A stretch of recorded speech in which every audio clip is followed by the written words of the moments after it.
All right, let's get started.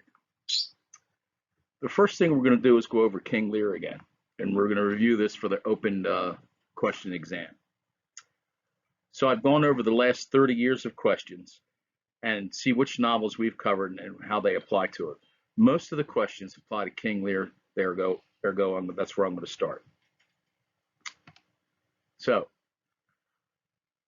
what we want to concentrate on is for each of the questions that relate to King Lear is to create our thesis statements first with our interpretive sentence chart. We're going to identify specific examples, quotes from the text that support our thesis statement.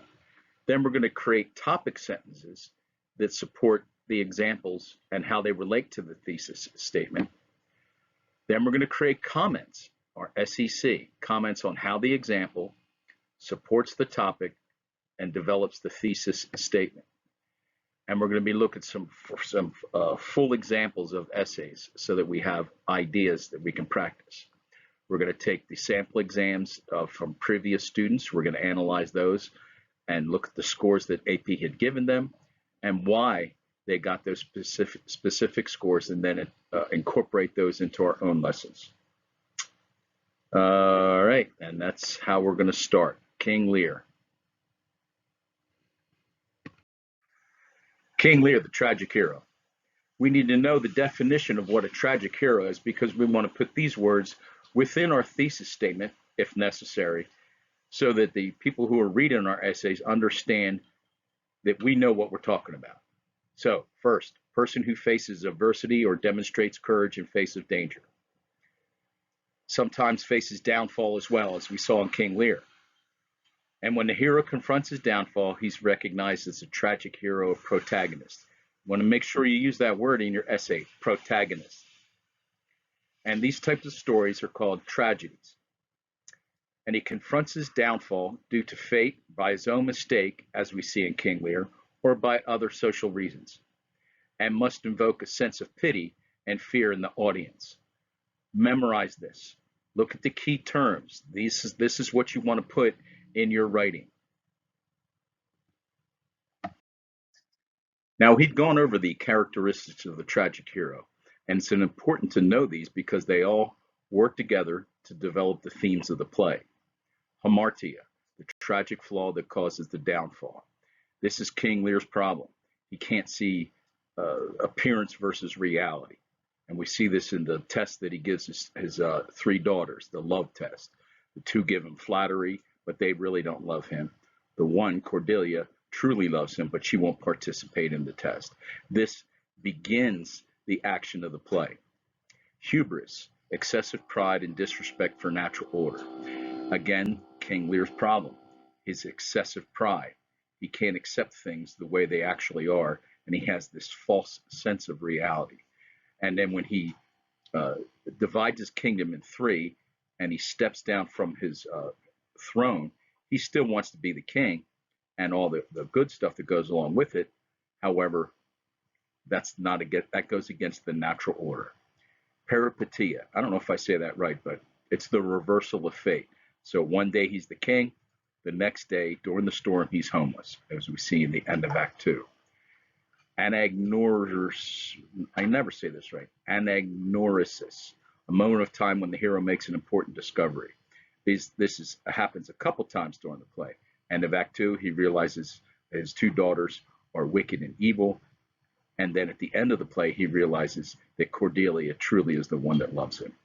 Nemesis, punishment that the protagonist cannot avoid, which develops the theme of justice. And because of his hamartia hubris, then it leads to peripetia, and then his discovery.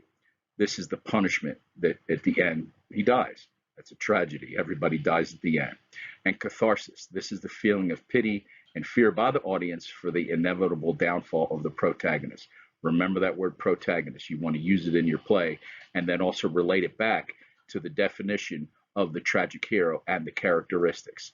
This will show the AP that you understand these literary terms and are able to write about them. There were a lot of themes in King Lear that we had gone over, and we could see how each of the characteristics of the tragic hero develops specific themes. Vision, appearance versus reality. This is his problem. He doesn't see the truth, and because of his hubris, he doesn't even allow him to see this. Order, authority versus chaos. He had an orderly kingdom.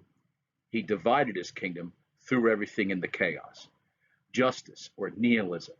The justice is because of what he did, this is what he gets. And nihilism is this bleak outlook upon the world.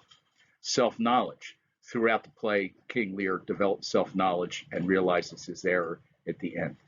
Generational conflict. We can see this in two areas within the play, which goes with our last one of parallelism, which we'll cover also.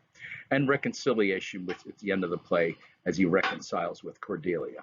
We're going to go through each one of these themes. We're going to look up specific examples. We're going to see how they relate to the characteristics of the tragic hero and develop the themes of the play itself and how all this relates back to the questions that the AP is going to answer that we're going to be looking at. Now, throughout the play, we're only going to concentrate on the main characters, King Lear, Cordelia, Goneril, Regan, Gloucester, Edgar, and Edmund. These are all the characters that revolve around King Lear's tragic hero characteristics and how they develop each one of the themes. We're going to look at each specific character and do an analysis of them and how they relate back to the specific themes. Now, we're going to work with as many questions as we possibly can in the time we have. Plus, we're going to have to cover the other novels also. So I'm going to publish these lessons. They're going to be available on Schoology as well as my YouTube account. And it will be up to you to work through these videos. I will create assignments, and then you submit the assignments for a grade. But again, the impetus is going to be on you to do this yourself. I'm going to do my part. I'll be available for questions from 7:15 to 11 and 11:30 to 3. And I said it's your responsibility. I will evaluate your lessons. I'll provide feedback. And we're going to use this same format for the other novels we studied. Also, I have a YouTube channel where I've set up live stream. I'll announce when that's going to happen so that we can all collaborate together and prepare for this exam. Let's begin.